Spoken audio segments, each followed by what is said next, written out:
Ito ang Kombinasyon Mortal. Laban ka? Noong ika-23 ng Abril taong 2000, bandang alas 6:15 ng gabi, sumalakay ang hanggang 6 na armado gamit ang assault rifles at rocket-propelled grenades mula sa Abu sa isang dive resort sa Sipadan Island, Malaysia. Tinangay nila ang 21 katao, 10 ang turista na taga-Europe, taga-Middle East at 11 ang empleyado ng resort. Nasamsam din nila ang mga gamit ng mga bihag bago sila pinilit lumangoy papunta sa bangka. 2 Amerikano at 1 lokal na marine photographer ang nakatakas. Dinala nila ang mga bihag sa Hulo-Sulu sa Pilipinas. Inilabas ng Abu ang mga sumusunod na kahilingan. Paglaya kay Ramzi Youssef, pera na $2.4 million at pag-atras ng pwersang militar mula sa paligid ng Hulo. Lumutang ang usapin na tinutulungan sila ni Muammar Gaddafi na nag-alok ng development aid na $25 million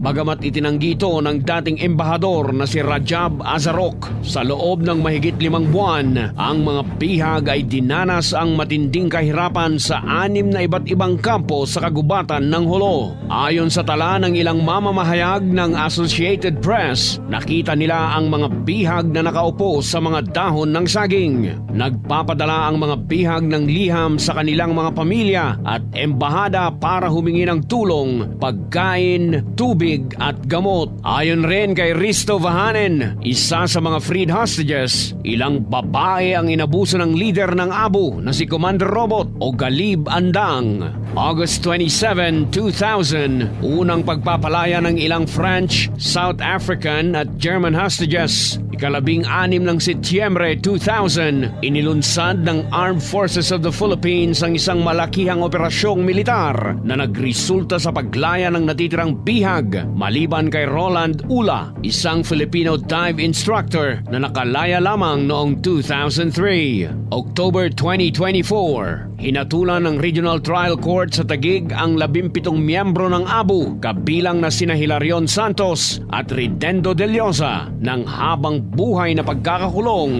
na may posibilidad ng pardon pagkatapos ng 30 taon. Ang hatol ay tinuturing bilang isang mahalagang hakbang tungo sa hustisya para sa mga biktima at simbolo ng pagpapatuloy ng laban kontra terorismo sa rehiyon. Sa ngayon ay tuluyan ng nabuwag ang grupong Abu, pero nakaukit na sa kasaysayan ng Pilipinas na minsan ay nagkaroon ito ng kinakakatakutang grupo ng bandido na kumamkam ng milyones na dolyares dahil sa kanilang pangingidnap, pero nananatiling mahirap pa rin ang kanilang mga pamilya.